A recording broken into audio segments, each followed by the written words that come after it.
magistrados, senhoras e senhores, boa tarde.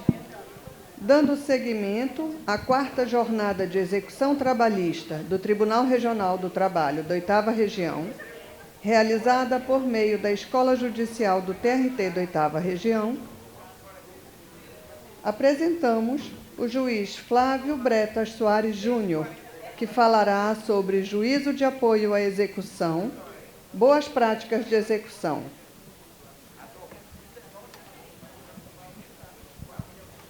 Bom, boa tarde a todos. Eu agradeço aqui o convite. O Dr. Gabriel foi até o meu tribunal. Eu acompanhei ele lá em alguns setores, ele se interessou, se mostrou entusiasmado com algumas práticas nossas lá, daí foi o convite dele para que eu viesse. Acho que é interessante, né? Agora, via de regra, os juízes em geral não são muito afetos à execução, isso tem mudado, é importante esse encontro para a gente poder estimular isso. Inclusive o Dr. Homero, que é o presidente nacional da efetividade de execução trabalhista, foi convidado, mas não pôde comparecer. Mas, enfim, eu agradeço muito o convite. Na verdade, eu separei aqui em duas partes, uma delas talvez um pouco num viés mais administrativo, que foi o foco do Dr. Gabriel, com o corregedor, que seria a questão do juízo auxiliar em execução. Quando a gente fala em juízo auxiliar de execução, cada tribunal adota uma nomenclatura, isso é muito relativo, vai muito do tamanho do tribunal, por isso que tudo que eu vou expor aqui, na verdade, acho que a gente tem que adequar à realidade de cada tribunal. Lógico, o Tribunal de São Paulo é o maior tribunal do país, muito embora na dimensão geográfica seja pequeno, mas ele tem um volume muito grande, então tudo que eu for expor aqui seria interessante no futuro, se for realmente adotar essa experiência, lógico, adequar à realidade daqui. Só para vocês terem uma ideia, quando o Dr. Gabriel foi lá, a estrutura física nossa lá são basicamente 3 juízes que cuidam da execução. Então tem efetivamente o juiz auxiliar em execução, tem o juiz da Vara VASP e o juiz da Central de Mandados. Então são 3 juízes lá. Esse juiz auxiliar em execução, muito embora todos esses 3 sejam auxiliares em execução, qual que é o foco principal dele? Na verdade, são 2 focos principais. O foco principal desse juiz auxiliar em execução é a recuperação da empresa. O que seria isso? A gente faz lá uma analogia além de falências. A gente faz um estudo e viabiliza que a empresa apresente um plano de recuperação tendo em vista as peculiaridades que ela vivencia naquele momento. Então, a gente adota as mesmas premissas da lei de falência. Como é que funciona isso? Uma empresa X vai até nós, nos procura. O que ela faz? Ela vai apresentar para nós, assim como ela faz no juízo de falência, ela vai apresentar para nós um plano de recuperação. No que consiste isso? Ela tem que apresentar para mim, ela tem que fazer um estudo. Aí é que a gente faz essa analogia, em especial, ao artigo 51 da lei de falência. Ela me apresenta um estudo de todo o passivo dela, todas as execuções que correm contra ela. Além disso, o que é importante? Ela tem que me trazer algo que comprove a efetiva situação econômica dela. Então, o foco lá, como eu disse, é a recuperação da empresa. Do que a gente parte da premissa da recuperação? Que ela está em dificuldade. Então, não é qualquer situação que permite a gente estabelecer esse plano. No que a gente pode se pautar para fazer isso? A primeira coisa que a gente tem que ver é efetivamente o passivo, quanto ela deve. Deve R$1 milhão? Vamos partir daí. De que forma, a partir disso, de que forma que ela pode fazer o pagamento desse passivo? A gente costuma trabalhar lá num parâmetro de 24 a 30 meses, ou seja, se ela deve esse 1 milhão, ela teria que me apresentar um plano que ela quitasse esse 1 milhão num prazo de no máximo 30 meses. Lógico, isso é relativo, a gente tem que tomar, cada caso é um caso, a gente não pode tomar isso como absoluto. A partir disso, dessa divisão de quantos meses seriam necessários para fazer esse plano, a pessoa, essa empresa, firmaria um compromisso conosco, isso tudo formalizado. Ela teria que, em regra, a gente solicita que ela apresente uma garantia para a quitação disso. Ela vai até nós, apresenta tudo isso e a gente faz esse plano. A partir desse estudo, desse plano, a gente remete para a corregedoria. A corregedoria, ela autoriza essa recuperação. O que ela faz? Ela emite uma portaria. E o que é mais importante na recuperação? Essa portaria determina o sobrestamento de todas as execuções contra a empresa. Ou seja, a partir daquele momento, não pode mais fazer Bacen, não pode mais fazer penhora, não pode fazer penhora em faturamento. Isso para a empresa é muito importante, porque justamente é o que o STJ, a partir da lei de falência, os precedentes iniciais dela, quais foram? A partir do momento que há o plano de recuperação, para tudo. Não pode mais fazer nada contra a empresa para viabilizar esse prosseguimento, né, do plano de recuperação. Imagina uma empresa X que tem lá 100 ações correndo. Se cada uma delas determinar a penhora de faturamento, acabou com a empresa, né? Isso é fácil de enxergar. Então, o importante é isso. Remete para a corregedoria emite a portaria, suspende todas as execuções. Com essa suspensão das execuções, o que a gente faz lá? Aí não é um caráter tão administrativo, aí já é um pouco de um viés mais jurídico. Todos os valores disponibilizados em todos os processos em execução são remetidos para o juiz auxiliar. Aí, como eu disse, que é uma questão mais jurídica. Há quem entenda que, não, espera aí, se o dinheiro já está lá disponibilizado naquele processo, é daquela pessoa, ponto.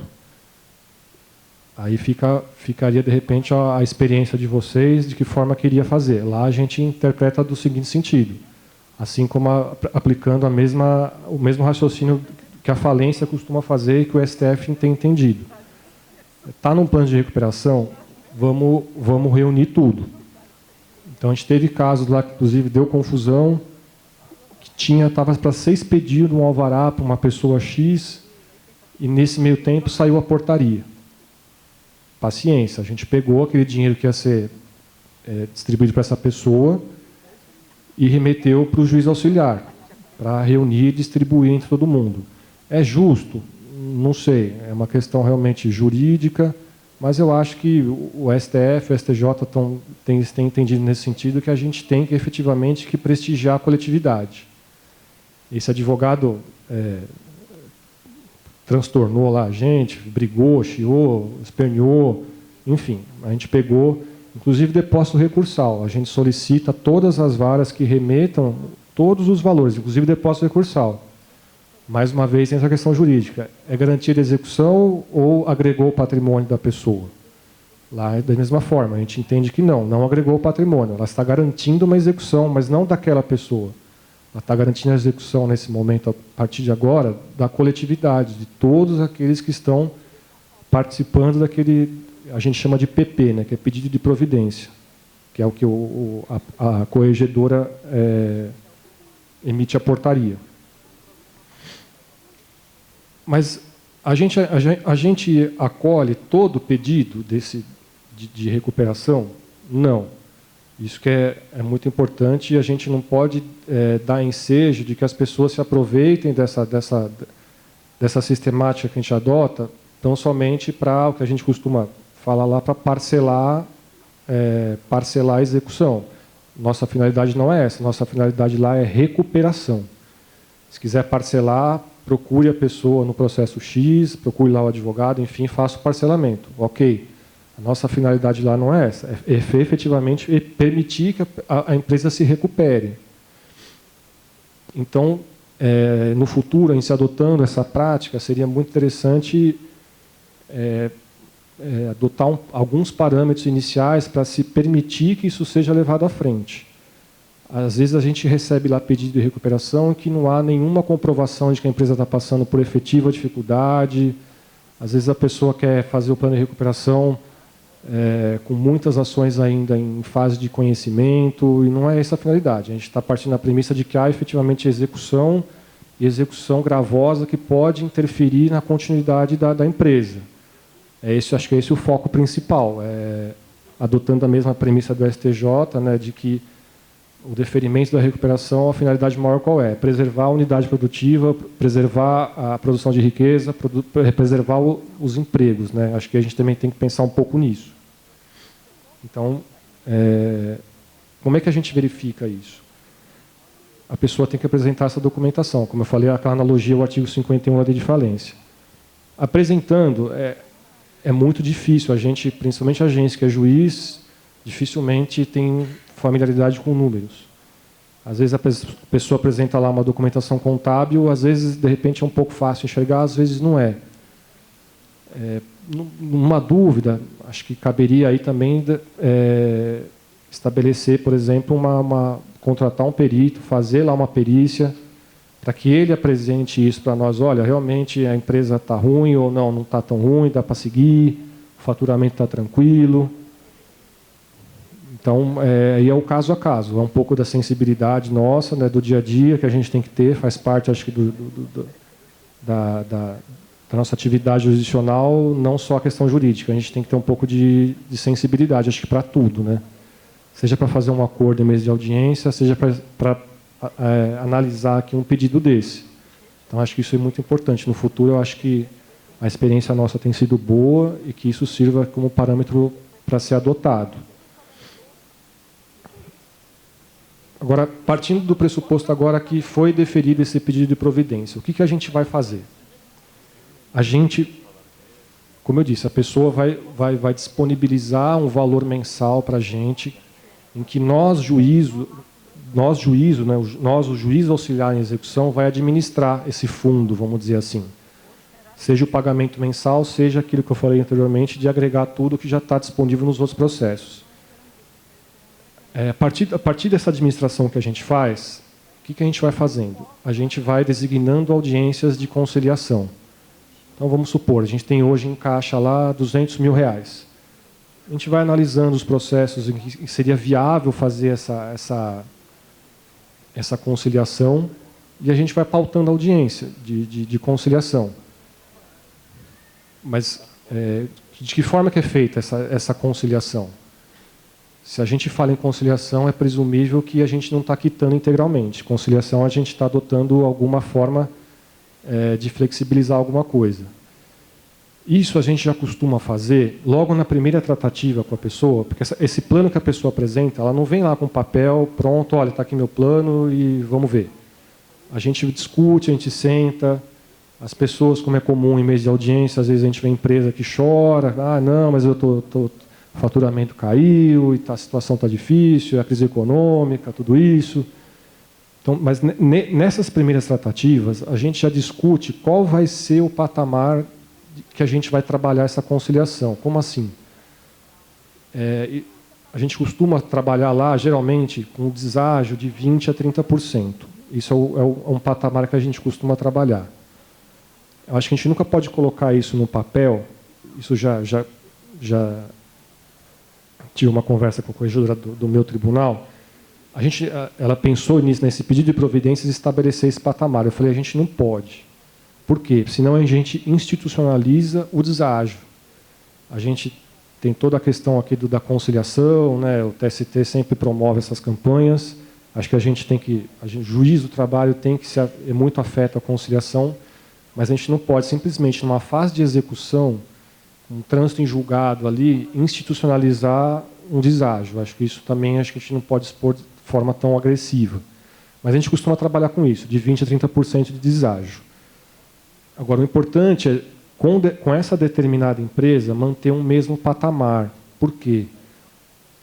O deságio está feito, ok, mas acho que pelo menos a gente tem que manter uma coerência e ser justo com todos aqueles trabalhadores e manter o mesmo patamar de deságio. Toda exceção confirma a regra. Acho que para mim esse é um caso. Quando eu costumo fazer essas audiências lá, o que eu faço? Principalmente em empresas que têm muitas ações, o que acontece? Tem aquelas ações menores, tem as ações maiores. As ações menores, eu costumo fugir um pouquinho dessa regra. Às vezes tem ação lá de 4, 5 mil reais. Eu acho que a gente não pode também colocar um deságio, às vezes, de 30%. Aí dá mais 30% do advogado, ou seja, a pessoa não recebe nada. Mas isso aqui que a gente faz? A gente faz ali no dia a dia, no convívio com os advogados. Que, via de regra, sempre vinha o mesmo advogado fazer audiência com a gente. Então, o que a gente faz? No dia a dia ali, a gente vai flexibilizando. Então, eu costumo fazer isso. Nos processos menores, a gente faz uma forcinha ali para quitar um pouco mais. De que forma que a gente faz isso também? Às vezes, é que eu falo que é no tete-a-tete ali com o advogado. Um exemplo, eu estava lá com uma conciliação que teve perícia contábil e o juiz arbitrou R$6.000 para fazer a perícia contábil. E era um laudo simples, eu acho um absurdo arbitrar um valor desse. Para viabilizar a execução com este processo, o que eu fiz? Eu arbitrei os honorários periciais em R$1.500. Ou seja, em tese, a empresa deixou de gastar R$4.500. Fez o acordo lá com o deságio de 30%, mas deixou de disponibilizar esses R$4.500. O que eu fiz com esses R$4.500? Eu agreguei naqueles processos menores. Mas como é que a gente faz isso? Lógico, é informalmente. Mas é a malícia que a gente precisa ter. No dia a dia de audiência, a gente faz isso, né? Quando a gente, por exemplo, concede isenção de custas, é uma forma de flexibilizar. Isso é a mesma coisa. Às vezes, numa ação maior, a gente costuma também isentar. A gente costuma também fazer aquelas mágicas que a gente faz, que se é correto, é incorreto, mas a gente costuma fazer isso para viabilizar o acordo, que é o que é? É flexibilizar a questão do INSS e IR. Né? A gente faz lá um malabarismo para tentar ajudar a conciliação. Se é certo, incerto, enfim. Isso aqui acho que não é objeto. Mas o dia a dia a gente vai fazendo isso. Mantém esse patamar, mas no caso a caso a gente vai flexibilizando. Isso é bom, isso vai da malícia, vai do convívio com os advogados. Sempre me pautei nisso, né, de manter um bom convívio com o advogado. Aquela história, tem advogado que nos atinge, que nos... Obrigado. Mas isso é uma coisa realmente do dia a dia, que aí não é nem jurídico, não é nem administrativo e nem jurídico, né? Isso é efetivamente uma questão que a gente tem que trabalhar sempre e é uma forma, uma técnica de conciliação. E o que a gente faz quando acabam os processos? A finalidade nossa desse plano, partindo do pressuposto que a gente estabelece um prazo aí de 20 a 30 meses para fazer esse pagamento, a gente está viabilizando a continuidade da empresa, certo? Essa é a finalidade desse plano. Partindo desse pressuposto que a gente está viabilizando a continuidade, a existência de novas reclamações trabalhistas é algo que é inerente. Por mais que a empresa seja, às vezes, correta, sempre tem questão jurídica controvertida, enfim. O que a gente faz com essas novas ações? Isso também é algo que a gente tem que ver no caso a caso. Mas, em tese, a finalidade da recuperação é estabelecer um período para que ela se recupere o fôlego e volte a andar com as próprias pernas. É perigoso a gente, no meio de um plano, a empresa nos procura, olha, mas a gente está recebendo essas novas execuções, eu queria agregar no plano. Aí eu acho que é mais uma hipótese que a exceção confirma a regra. A regra qual deve ser? A gente deve manter aquele plano até determinados processos. Os processos que vierem a ser pautados dali para frente, ou serão objeto, de repente, de um novo plano, mas a ideia é que a empresa, a partir dali, ela tem que dar conta do recado. Senão a gente vai eternizar isso, a gente nunca vai acabar com esse plano, e aí que a gente acaba, como eu disse, a gente institucionaliza o deságio eternamente. E acho que não é isso. Os advogados questionam muito isso, a gente tem formas de rebater, mas acho que a gente não pode deixar isso para sempre. E o que acontece, de forma também muito contumaz, a empresa apresenta um plano, olha, vou depositar aqui, como a gente tem um caso lá. Ela depositava R$70.000 por mês. Tinham muitas ações, era uma empresa grande, que deu uma queda muito grande, mas com essa crise que realmente afetou ela chegou para nós e falou, olha, não dá para manter os 70 mil. A gente pediu, aí voltando ao que eu disse antes, a gente pediu uma escrituração contábil, que ela comprovasse de forma efetiva que realmente o faturamento caiu demais, não dá para manter os 70. apresentaram. Realmente, vendo de forma muito tranquila, a gente viu que realmente, se mantivesse os 70, não ia se sustentar. A gente renovou o plano, fizemos um novo plano, eles passaram a recolher R$30 mil por um período de 6 meses. Nos outros 6 meses subiu para 50. Isso está nesses 50 hoje. Em tese, depois desses 6 meses, voltaria para os 70. Aí é mais uma hipótese de a exceção que confirma a regra. Acho que a partir do momento que a pessoa traça esse plano, faz esse compromisso com a gente, ela tem que cumprir. Mas óbvio que a gente tem que se sensibilizar. Esse caso era uma empresa chamada Cristalo. Ela é basicamente de panetones e de chocolate. Então, o grande foco delas é Páscoa e Natal. É o grande foco deles. E realmente isso é evidente, né, que essa crise que está aí caiu demais, faturamento, eles não iam ter fôlego. O que a gente faz? A gente simplesmente fala, bom, não está cumprindo o plano, em tese você tem que extinguir o plano, retoma a execução, segue como devido. Não, acho que essa não é a nossa finalidade. A gente tem que ver isso com cautela. No caso deles, a gente flexibilizou. Então, eles estão pagando menos e a gente vai administrando, como eu disse, vai administrando a conta, vê quanto tem lá em caixa, vai designando a audiência aos pouquinhos.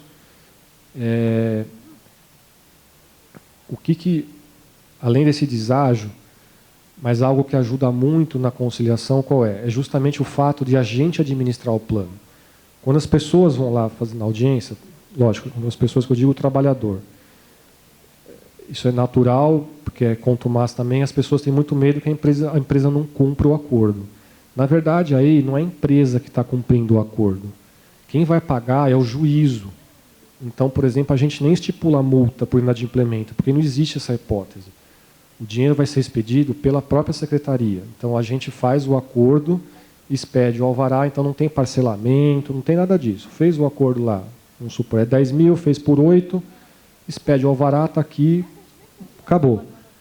Então, isso é um fator que tem auxiliado também a gente muito na conciliação por conta disso.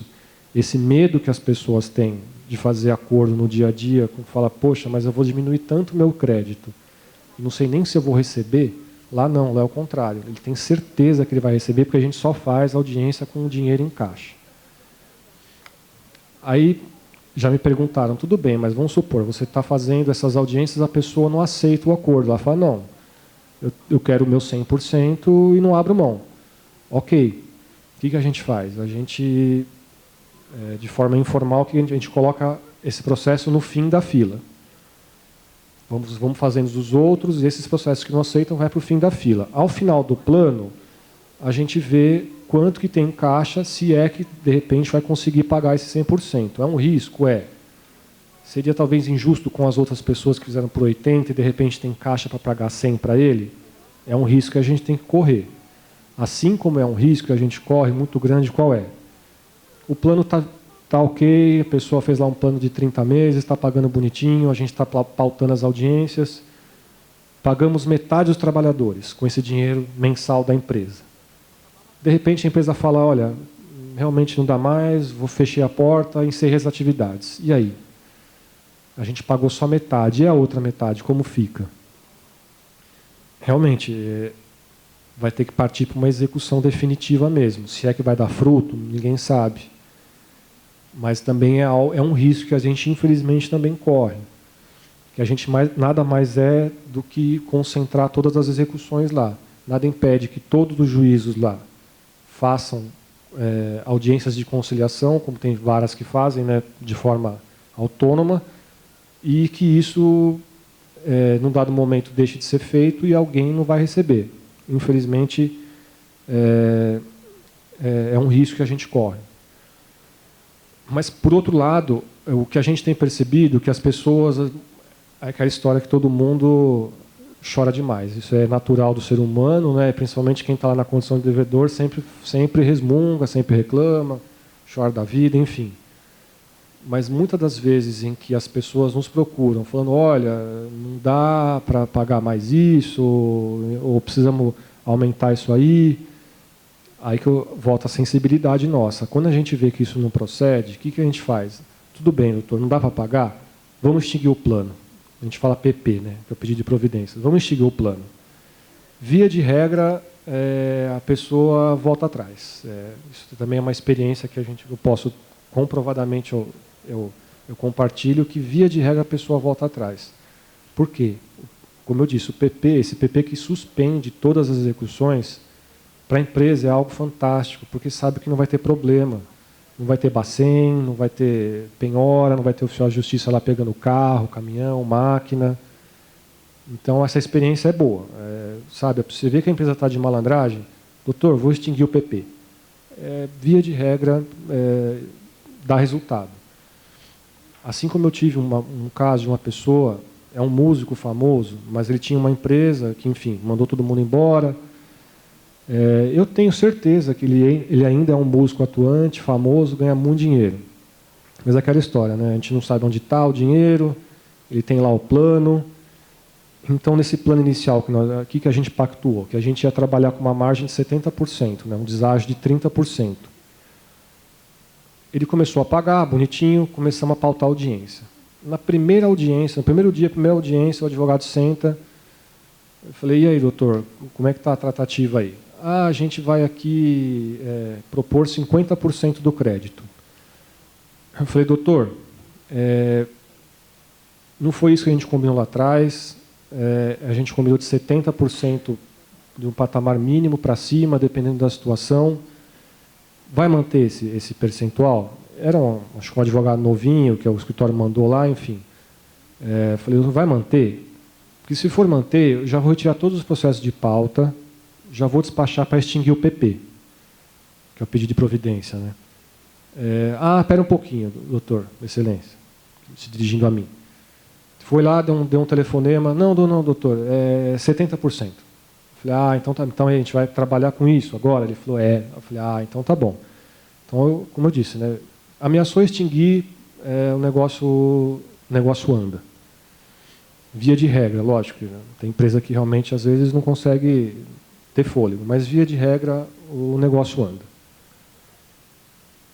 Então, basicamente, essa questão da recuperação é mais ou menos isso.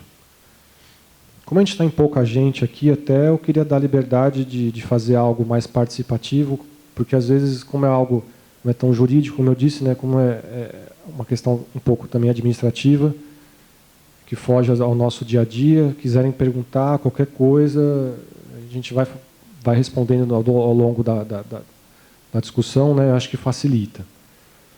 Mas a questão desse foco da recuperação é mais ou menos isso mesmo.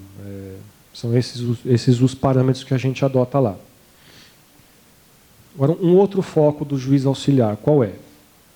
Que acontece muito e que vale a pena a gente também trabalhar. Às vezes a gente está com uma execução pequena, às vezes lá um valor, vamos supor, de 50 mil reais, que a gente tem algo parecido lá, em que se penhorou, como a vara era muito boa, foi muito rápido, penhorou um imóvel de 1 milhão. Como é que a gente trabalha isso, né? Fugindo da questão jurídica, que obviamente, né, a empresa vai alegar excesso de execução, que não é um absurdo, que a dívida é 50 mil. Aí tem toda aquela discussão que se a empresa não indica bens, né, então ela que arque com isso, né? Ela tem o dever de apresentar, não apresentou, vai perder o bem de 1 milhão. Paciência. Mas o que a gente costuma fazer lá, até como eu disse, né, até pela dimensão do nosso tribunal, que é muito grande, que tem que adaptar à realidade de cada um. O próprio juiz, porque a gente percebe muita empresa contumaz. O próprio juiz, percebendo isso, o que ele faz? Ele faz uma consulta rápida no SAP, ou mesmo solicita para alguém lá da área administrativa, e verifica que essa empresa tem lá 200 processos em execução. O que ele faz? Ele mesmo toma a iniciativa de remeter o processo para a gente. Então, ele faz um despachinho explicando tudo isso. Olha, estou executando 50 mil aqui, penhorei um bem de 1 milhão, tentei fazer outras medidas aqui, não consegui, fiz bacen, fiz isso, fiz aquilo, nada deu certo. Mas eu estou aqui com um bem de 1 milhão e eu vi que tem inúmeras pessoas aqui com execução em curso. Posso remeter para vocês? gente analisa caso a caso, nessa hipótese a gente acolheu. Então, o que a gente fez? A gente avocou todos os processos do nosso regional lá para o juiz auxiliar na execução, levamos esse bem à asta e distribuímos os valores. Eu dei só um exemplo, mas isso acontece de forma muito corriqueira, esse exemplo de ter um bem grande, né, e muitas execuções. Nesse caso aqui, o que acontece? O imóvel foi avaliado em 1.200.000, mas eu tinha 1 milhão, somando todos os processos, eu tinha 1 milhão de dívida. A advogada da empresa me procurou, falou: doutor, eu estou com um comprador aqui para o imóvel. Eu falei: tudo bem, ele quer pagar quanto? Ah, ele quer pagar 800 mil. Eu falei: então, mas o problema é que esses 800 mil não me quita todos os processos. Eu preciso, então, levar ele para a asta. Como estava avaliado em 1.200.000, por mais que a gente saiba que dificilmente a gente consegue o valor da avaliação, mas eu falei: mas eu tenho o dever de levar para a asta, não posso autorizar essa venda aqui por 800 mil. Ah, então eu vou ver. No final das contas, ela veio lá, me trouxe o comprador, me ofereceu 1 milhão. Era exatamente o valor da dívida que eu tinha. Todo o passivo trabalhista somava 1 milhão. Nem isso. Era algo próximo disso. O que eu fiz? Fiz uma alienação particular. Ela me trouxe os compradores, trouxe os vendedores. Fizemos uma alienação particular, todo mundo assinou, ele fez uma proposta, porque, independente disso, a gente tem que dar publicidade, né? A alienação particular, eu acho que ela tem que ser estimulada, eu acho que ela é excelente. Um dos motivos que levou essa pessoa a comprar esse imóvel foi justamente a alienação particular. Por quê? Porque não pagou comissão do leiloeiro. Quando a gente fala num bem de, sei lá, um carro de 10 mil reais, você fala em 5% para o leiloeiro, não é nada, né? A pessoa assume isso sem maior problema. Mas quando a gente fala num imóvel de 1 milhão, esse 5% faz muita diferença. Então, para a pessoa ali foi bom. Então, eu fiz a proposta, fiz o auto, né, de alienação particular, dei publicidade, permiti que outras pessoas interessadas no bem dessem uma nova proposta acima dessa. Já esperava que não ia ter, porque era um bem justamente colado ao desse comprador. Mas, enfim, dei publicidade, dei o prazo de 30 dias, venceu o prazo, a pessoa fez o depósito de 1 milhão. Com esse depósito de 1 milhão, eu peguei e comecei a quitar todos esses processos. Então, nesse caso, eu não precisei fazer nem audiência de conciliação. Nesse caso, efetivamente, atualizei os valores e comecei a distribuir os valores. Mas, então, em vez de, por exemplo, ter todo aquele trabalho de penhora no rosto dos autos, que é um negócio trabalhoso, burocrático, o que a gente fez? A gente focou todo mundo num lugar só, no JAI, né, no Juiz Auxiliar na Execução, pegamos esse dinheiro, atualizamos, distribuímos, ponto, acabou. Acabou esse pedido de providências, acabou com quitação total, sem necessidade de audiências. O contrário pode acontecer, óbvio. Se a pessoa tem lá um imóvel de 1 milhão e a dívida é 2 milhões, o que a gente faz? A gente faz uma análise, bom, vamos ver. Efetivamente esgotaram-se os meios de expropriação dessa empresa? Não tem mais para onde correr? Isso acabou, já fez SIMBA, já fez Núcleo de Pesquisa Patrimonial, já fez Bacen, já fez RESA, nada deu certo? Ok, vamos para a audiência. Começamos a pautar a audiência. Nesse caso, era um patamar de... Um outro exemplo era um patamar de 50%, mais ou menos. Que aí foge um pouquinho daquela questão da recuperação, né, para ficar claro. A recuperação é uma coisa que eu estou falando de uma execução coletiva. A gente estava no patamar de 50%. Começou a designar a audiência. Teve gente que não aceitou. Não, 50% é pouco, não aceito. Mas foram poucos os casos. Mas o que aconteceu? Na prática, o que acabou demonstrando? Geralmente os trabalhadores se conhecem, um fala com um, o outro fala com um. Essas pessoas que começaram a receber o dinheiro comentavam com os colegas: olha, recebi lá. Ah, mas 50% mas pô, recebi. que aconteceu? Essas pessoas que não tinham aceito no primeiro momento, aí que eu insisto. É importante frisar para as pessoas que o acordo não é a empresa que paga.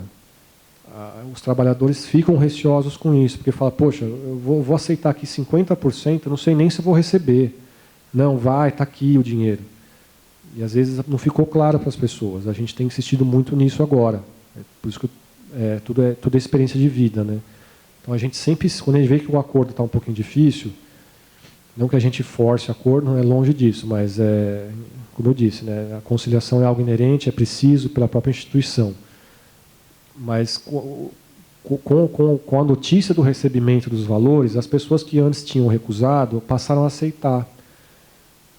Então, pautou-se novamente essas audiências e essas pessoas refratárias no início aceitaram o acordo e foram quitados todos os processos. Agora, existe aquela outra hipótese. A gente arrecada um bem e está muito longe do passivo. O que a gente faz? Às vezes estamos lá com 20%, 30% do valor da execução. O que a gente faz? Lógico, a gente tenta pautar a audiência, mas aí realmente muita gente não aceita. Quem não aceita, e a gente, a partir desse momento em que há um passivo, que as audiências de conciliação não estão frutíferas, aí a gente parte para a execução efetivamente coletiva. Tem casos, como nesse outro caso, que já tinha feito de tudo possível, imaginável, a gente não conseguia arrancar mais nada deles. O que fizemos? Fizemos essa audiência no patamar de 50. Agora, inexistindo isso, a gente prossegue com a execução. Mas aí prossegue a execução coletivamente no JAI. O que é importante, né? É um desperdício de estrutura do tribunal. Cada vara ficar tentando, uma vez por mês, vem a pessoa, requeiro o Bacen, requeiro o Arispe, requeiro o Renajude.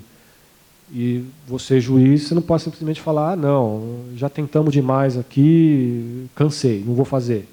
Você tem que fazer. A gente concentra tudo isso no lugar, por mais que a gente saiba que os frutos são poucos, que a eficácia é pouca, mas pelo menos é uma secretaria, é um juiz fazendo isso. Não são 20, 30, 40 varas fazendo isso de forma improdutiva. E outra questão, por mais que a gente saiba que a gente se esforça na execução, né, cada juiz faz seu esforço, cada secretaria faz seu esforço, mas a verdade é que a gente está sempre assoberbado, a gente nunca faz 100%, a verdade é essa. Né? Dificilmente uma vara, um juiz que trabalha 100% em cima da execução, é muito difícil. No JAI, a gente consegue focar mais nisso. Independente daquele núcleo de pesquisa patrimonial que aqui tem, né, no tribunal de vocês tem, mas na verdade o que a gente faz lá? Na verdade, a gente acaba sendo um próprio núcleo de pesquisa patrimonial. Mas por quê? Porque a gente está mais focado nisso. Eu não faço conhecimento, eu não faço cautelar, eu não faço nada. O que é meu trabalho lá? É execução. Estou lá para isso. Então é importante eu poder focar sozinho nisso e liberar a energia das outras varas para outras coisas.